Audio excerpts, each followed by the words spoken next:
Bismillahirrahmanirrahim. Assalamualaikum warahmatullahi wabarakatuh. Bertemu lagi dengan Ibu pada pelajaran Al-Quran Hadis. Gimana anak-anak kabarnya? Oh ya, alhamdulillah. Nah, untuk kesempatan kali ini kita akan membahas tentang bahwa Al-Quran dan hadis sebagai pedoman hidup. Nah, Ibu harapkan pada kesempatan kali ini ketika kita belajar Al-Quran hadis, standar kompetensi yang harus kita tahu itu memahami Al-Quran dan hadis sebagai pedoman hidup. Kemudian bisa menjelaskan pengertian dan fungsi Al-Quran dan hadis. Kemudian menjelaskan cara-cara memfungsikan Al-Quran dan hadis dan menerapkan Al-Quran dan hadis itu sebagai pedoman hidup umat manusia.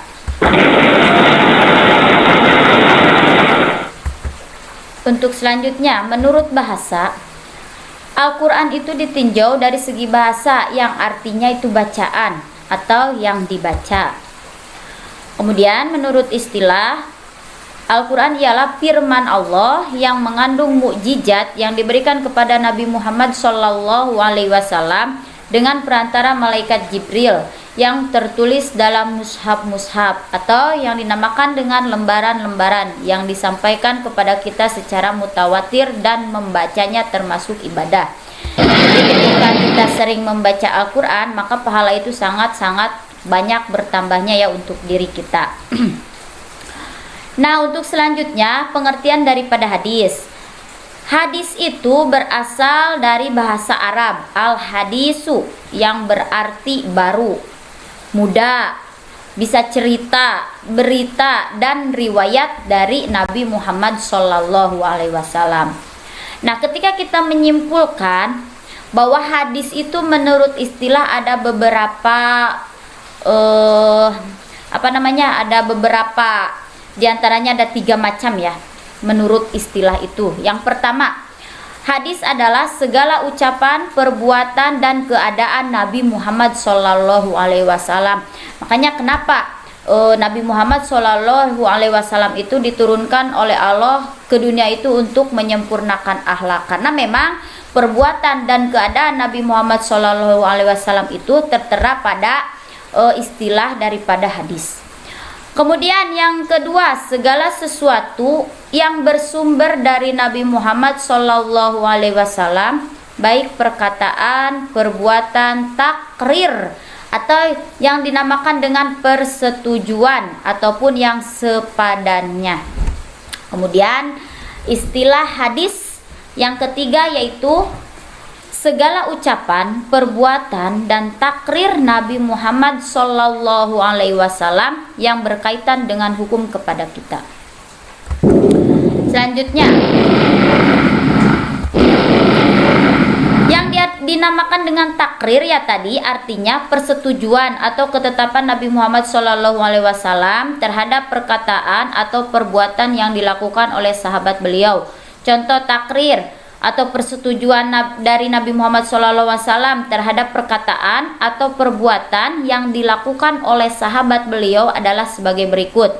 Takrir diamnya Nabi Muhammad SAW, takrir tersenyumnya dan tertawanya Nabi Muhammad SAW, takrir Nabi Muhammad SAW dengan jalan membenarkan atau memujinya.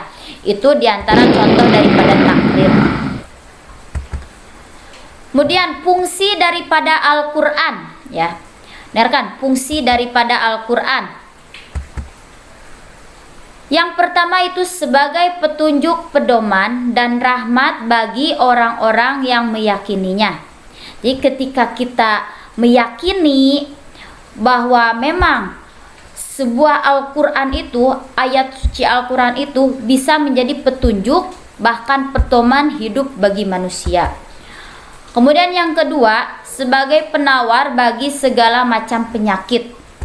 Jadi ketika kita mempunyai penyakit, baik itu batinnya, penyakit batin atau penyakit fisik, itu bagus sekali. Jadi harus memperbanyak membaca Al-Qur'an. Karena memang banyak keberkahan yang ada ketika kita sering membaca ayat suci Al-Qur'an. Kemudian selanjutnya sebagai kabar gembira dan peringatan. Kemudian sebagai pembenar dan penyempurna kitab yang lalu. Nah, selanjutnya sebagai pembeda antara yang hak dan yang batil. Kemudian selanjutnya Al-Qur'an sebagai penerangan atau bisa menjadi hidayah bagi kita semua. Nah, itu diantara fungsi daripada Al-Qur'an. Nah, semoga setelahnya kita mengetahui diantara fungsi-fungsi daripada Al-Qur'an, kita jadi bisa lebih sering membaca ayat suci Al-Qur'an. Nah, kemudian hadis. Yang dinamakan dengan hadis tadi sudah ya Ibu tekankan kembali, yang dinamakan dengan hadis adalah sumber hukum Islam yang kedua setelah Al-Qur'an. Sebagaimana Al-Qur'an, hadis juga memiliki beberapa fungsi yang penting. Karena fungsinya itu, maka tidak mungkin seorang muslim dapat memahami dan mengamalkan ajaran Islam dengan sempurna tanpa dengan hadis. Di antaranya fungsi-fungsi daripada hadis itu, yang pertama mengukuhkan hukum-hukum yang telah disebutkan dalam Al-Qur'an. Kemudian yang kedua menafsirkan ayat-ayat Al-Qur'an yang bersifat mujmal atau yang bersifat global. Yang ketiga membatasi keumuman Al-Qur'an. Dan yang keempat menetapkan hukum yang belum disebutkan dalam Al-Qur'an. Nah, itu daripada fungsi hadis. Jadi alhamdulillah untuk kesempatan kali ini Ibu telah membahas daripada pengertian hadis, pengertian Al-Qur'an, pengertian hadis, kemudian fungsi daripada Al-Qur'an dan hadis. Nah, untuk pertemuan sekarang Ibu cukupkan sekian. Semoga minggu depan kita bisa bertemu kembali dalam pembelajaran Al-Qur'an hadis. Sekian yang dapat Ibu sampaikan. Wassalamualaikum warahmatullahi wabarakatuh.